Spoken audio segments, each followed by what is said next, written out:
ವಿದ್ಯಾರ್ಥಿಗಳಿಗೆ ಒಂದಿಷ್ಟು ಕನಸುಗಳನ್ನ, ಒಂದಿಷ್ಟು ಮಾನವೀಯ ಮೌಲ್ಯಗಳನ್ನು ಬಿಂಬಿಸಲಿಕ್ಕೆ ಸಾಧ್ಯ ಅಥವಾ ರೂಪಿಸ್ಲಿಕ್ಕೆ ಸಾಧ್ಯ ಆಗುವಂಥದ್ದು ಟೀಚರ್. ಆ ಗುಣಗಳನ್ನ ಬೆಳೆಸಿ ನನಗೆ PhD ಮಾಡಿ ನೀವು ಅಂತ ಹೇಳಿಕೊಟ್ಟು ಅಥವಾ ಅದಕ್ಕೆ ಸಾಕಾರಗೊಳಿಸುವಲ್ಲಿ ಪ್ರಮುಖ ಕಾರಣ ಆಗುವುದು ಅಂತ ನನಗೆ.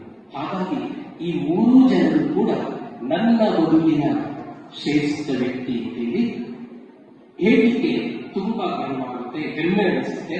ಪಾತ್ರ ಆಗುವಂತಹ ಮೊದಲ ಹೆಸರು ನಿಲ್ಲೋದಂತ ಅಂದ್ರೆ ತಾಯಿ. ಹೌದಾ? ಎಷ್ಟು ಜನ ತಾಯಿ ಅಂತ ಹೇಳಿದ್ರೆ ಕೈ ಎತ್ತಿದ್ದೀರಾ? ಹೌದಲ್ವಾ? ನಾನು ಹೇಳಿದ್ದಲ್ವಾ? ಸೊ ಆ ಹಿನ್ನೆಲೆಯನ್ನು ಹೇಳೋದಾದ್ರೆ ತಾಯಿ ಪ್ರೀತಿ ಪಾತ್ರದಲ್ಲಿ ಮೊದಲನೇ ವ್ಯಕ್ತಿ. ಹಾಗಾಗಿ ಪ್ರತಿಯೊಬ್ಬರ ಬದುಕಿನ ಶ್ರೇಷ್ಠ ವ್ಯಕ್ತಿ ಯಾರಪ್ಪ ಅಂದ್ರೆ ಒಪ್ಕೊಳ್ತೀರಾ? ಓಕೆ. ಹಾಗಾದ್ರೆ ಸರ್ ನೀವು ಹೇಳಿದ್ರಿ ನಿಮ್ಮ ಬದುಕಿನಲ್ಲಿ